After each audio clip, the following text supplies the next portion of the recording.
जय माता अम्बे जय जगदम्बे, जय माता अम्बे जय जगदम्बे, जय माता अम्बे जय जगदम्बे। बुलम्बे मात की जय, सिंहवाड़ी मैया की जय, अटल छत्र की जय, सांची दरबार की जय।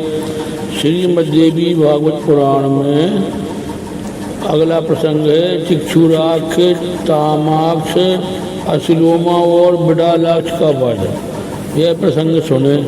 पुलम्बे मात की जय। व्यास जी कहते हैं, दुर्मुख युद्ध में काम आ गया। यह समाचार सुनकर महिषासुर ने कहा, दुर्मुख और भास्कर बड़े सूरवीर दानव थे।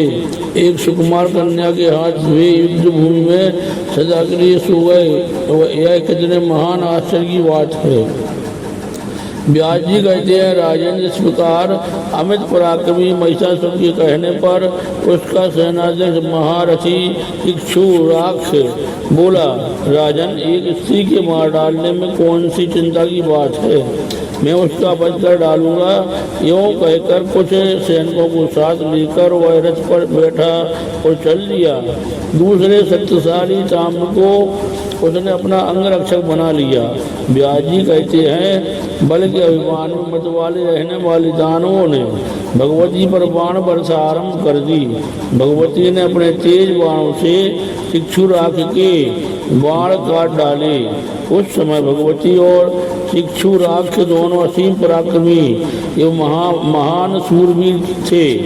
तामाक्ष के पास लोहे का बना हुआ एक बहुत सुदृढ़ मूसल था। उसने सिंह के मस्तिष्क पर चोट की। देवी की क्रोधाग्नि भभक उठी। उन्होंने तुरंत अपनी चमचमाती हुई तलवार से दानव का मस्तक धड़ से अलग कर दिया। तामाक्ष को ऐसी स्थिति देकर इक्षुराक्ष ने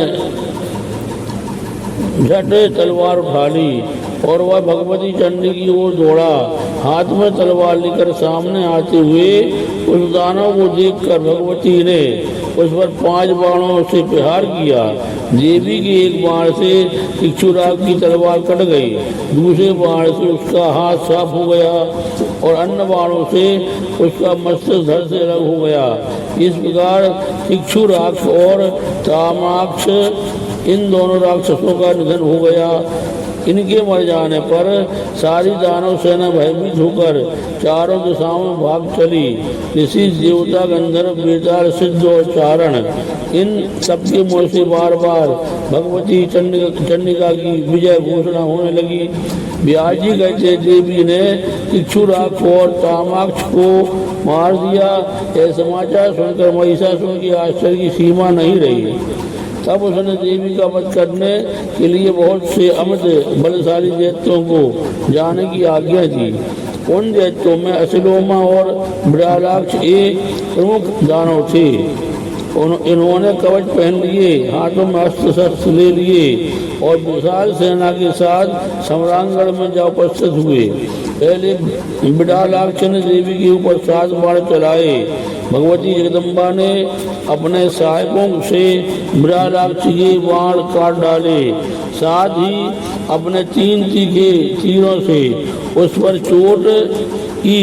बाण की असह प्रथा के कारण बिडालाक्ष युद्ध भूमि में गिर पड़ा। उसी क्षण उसके प्राण पखेरु उड़ गए। यह देख कर असिलोमा हाथ में धनुष लेकर युद्ध करने के लिए तैयार हो सामने आ गया। दानों से असिलोमा ने देवी के ऊपर बाण बरसाना आरंभ कर दिया। निकट आते ही भगवती ने अपने बाणों से उसके बाण काट डाले। साथ ही शीघ्रगामी अन्य बाणों से असिलोमा को गहरी चोट पहुंचाई। असिलोमा का सर्वांग बाणों से बिंध गया था। रुधिर की धार बह रही थी। फिर तो असिलोमा ने लोहे की बनी विशाल गदा हाथ में उठा ली। देवी ने उसी क्षण अपनी तीक्ष्ण तलवार से उसका मस्तक धड़ से काट गिराया। शेष संपूर्ण सैनिकों को सिंह ने अपने पराक्रम से मार गिराया। कुछ टूटे फूटे अंग वाले मूर्ख दानव दुखित होकर महिषासुर के पास पहुंचे। वे रोने और गिड़गिड़ाने लगे, महाराज असिलोमा और बिडालाक्ष मर मिटे, अब आप हम बचाइए। हमें बचाइए। बोलो अम्बे मात की जय, सिंहवाणी मैया की जय, अटल क्षत्रिय साज दरबार की जय। श्रीमद्देवी भागवत पुराण कथा में अगला प्रसंग है महिषासुर का वध। सुने। व्यास जी कहते हैं, सैनिकों की बात सुनकर महिषासुर के क्रोध की सीमा नहीं रही। उसने मन ही मन सोचा, मैं भैंसे के रूप में हूँ, मेरा मुखदंत कुरूप है, मेरे मस्तक में सींग है। इस रूप को देखकर देवी अवश्य उदास हो जाएगी। स्त्रियों को प्रसन्न करने के लिए रूप और चतुरता परम आवश्यक है। यो मन में विचार कर उस महाबली दानवराज ने भैंसे का रूप त्याग कर सुंदर पुरुष की आकृति धारण कर ली। उसके हाथों में संपूर्ण आयुध सुशोभित थे। अभिमान में चूर होकर सेना साथ लिए हुए वह भगवती जगदम्बा के पास पहुंचा। जब देवी ने देखा दैत्यराज महिषासुर निकट आ गया और बहुत से वीर उसके साथ आ रहे हैं, तब उन्होंने शंख ध्वनि आरंभ कर दी। महिषासुर भगवती के पास आ गया और उनसे बोला, देवी यह जगत परिवर्तनशील है। स्त्री अथवा पुरुष जो भी इसमें रहते हैं, सबके मन में सब प्रकार से सुख भोगने की इच्छा बनी रहती है। इंद्र प्रभृति सभी देवता संग्राम में मुझसे परास्त हो चुके हैं। इस समय मेरे महल में जितने दिव्य रत्न है उन सभी का उपभोग करना तुम्हें सुलभ होगा। सुंदरी, अब तुम मेरी पटरानी बनने का प्रस्ताव स्वीकार करो। देवी ने कहा, अरे मूर्ख, तू अब पाताल भाग जा अथवा मुझसे युद्ध कर। तुझे मारने के पश्चात संपूर्ण असुरों का वध करके मैं सुखपूर्वक यहाँ से जाऊंगी। दानव, जब जब संत पुरुषों पर कष्ट पहुँचता है तब तब उनकी रक्षा के लिए मैं देह धारण करके प्रकट होती हूँ।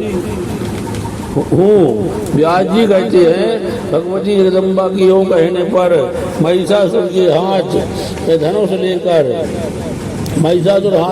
लेकर युद्ध करने की अभिलाषा से सम्रांगण में उपस्थित हो गया। तदंतर भगवती जगदम्बा और महिषासुर में परस्पर अत्यंत भयंकर युद्ध आरंभ हो गया। इतने में दुर्धर धमका और देवी को लक्ष्य करके तीखे बाण चलाने लगा। तब भगवती ने चमकीले बाणों से दुर्धर पर आघात पहुंचाया, जिससे तुरंत उस दानव के प्राण पखेरु उड़ गए। दुर्धर की मृत्यु देखकर उत्तम अस्त्रों का जानकार त्रिनेत्र आया और उसने 7 बाणों से जगदम्बा पर आघात किया। जगदम्बा ने अपने तीखे बाणों से उन्हें काट डाला। साथ ही त्रिशूल से त्रिनेत्र की धज्जी उड़ा दी। यह देखकर तुरंत अंधका पहुंचा। उसके पास लोहे की बनी गदा थी। उसने सिंह के मस्तक पर प्रहार किया। सिंह ने क्रोध में भरकर उसे नखों से चीर डाला और उसका मांस खाने लगा।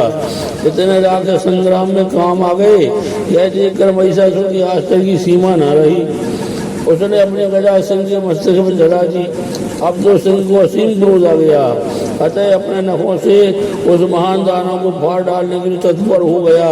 तब महिषासुर भी पुरुष की आकृति त्याग कर सिंह बन गया और उसने देवी के मत वाले सिंह के नखों से चीरने की चेष्टा आरंभ कर दी। महिषासुर सिंह बन गया। यह देखकर देवी क्रोध से तमतमा उठी। ये महिषासुर पर बाणों की वर्षा करने लगी।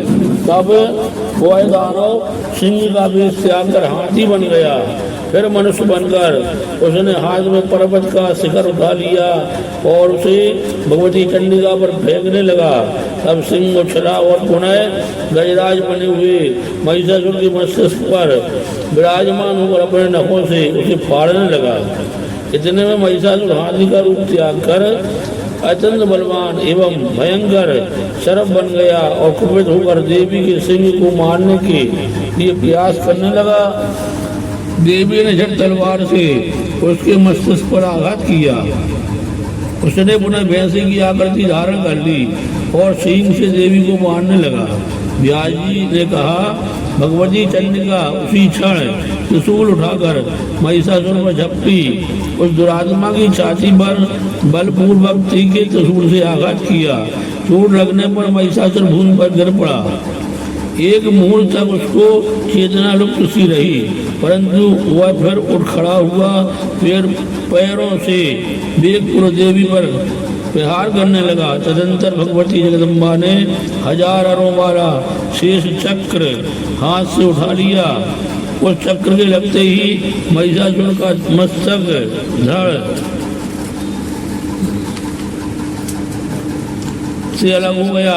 राजन, क्रूर महिषासुर के मर जाने पर बचे हुए संपूर्ण दानव भय से संत्रस्त हो उठे। उन सबने पाताल की राह पकड़ ली। व्यास जी कहते हैं, महिषासुर का निधन देखकर इंद्र प्रभृति समस्त देवताओं के मन में अपार हर्ष हुआ। वे भगवती जगदम्बा की स्तुति करने लगे। जय माता अम्बे, जय जगदम्बे, जय माता अम्बे, जय जगदम्बे, जय माता अम्बे, जय जगदम्बे। निशुम्भ सुमर्दनी प्रचंड मुंड खंडनी बने प्रकाशनी भजामिंदवासिनी त्रिशूल मुंड धारणी धराधारणी ग्रह ग्रह निवासिनी भजामिंदवासिनी दरिद्र दुखहारिणी सुधामूतकारिणी योग सुखारिणी भजामिंदवासिनी लालोचनमृताश्रम परम पदम कपाल सुधारिणी भजामिंदवासिनी करो मुदा गदाधरा शिव स्वय प्रदानी बराबरासना स्वभयामिंदवासिनी श्रीजामनी पदम सुबासु धारण जल सले निवासी भयामिंदवासिनी विशेषकारिणी विशाल रूधारिणी महोदनी विलासिनी भयामिंदवासिनी पुरंदराज सेवित सुराज वंश खंडदा विशुद्ध बुद्धिकारिणी भयामिंदवासिनी। जय अम्बे गौरी मैया, जय अम्बे गौरी मैया, मैया जय मंगल करणी, जय आनंद करणी, तुमको निसंध्यावत हरि ब्रह्मा सभी। जय अम्बे गौरी मैया, माघ सिंदूर विराजत मृग मज कोटि को, उज्ज्वल से नैना चंद्र बदनी को। जय अम्बे गौरी मैया की हरवाहन राजद खंखबरधारी, सुर नर मुनिजन सेवदन के दुखहारी। जय अम्बे गौरी मैया, 64 योगिन मंगल गावत नृत्य करत भैरो, बाजत ताल मृदंगा और डमरू गैरो। जय अम्बे गौरी मैया, ब्रह्माणी रुद्राणी तुम कमला रानी, आगम निगम बखानी तुम सो पटरानी। जय अम्बे गौरी मैया, चंड मुंड दो मारे, सोड़ बीज हरे, मधु के डब संहारे, सुर वैन करे। जय अम्बे गौरी मैया, अम्बे जी की नित्य आरती जो कोई जन गावे, काज शिवानंद स्वामी कहते हरि हरि स्वामी, मन वांछित फल पावे। जय अम्बे गौरी मैया, जय अम्बे गौरी मैया, अम्बे मैया की जय, सिंहवाणी मैया की जय, अटल क्षत्रिय साझ दरबार की जय। भक्तिहीनम क्रियाहीनम ज्ञानहीनम सुरेश्वराय पूजम मया जो परपूर्ण तदस्त में, निरक्षर पद भ्रष्टम मात्राहीनम तु यद् भवेत् तद सर्वक्षमतां प्रसीद परमेश्वरा। मूलम्बे माँ की जय, सिंहवाणी मैया की जय, अटल छत्र सांझ दरबार की जय, श्रीमद्देवी भागवत पुराण की जय।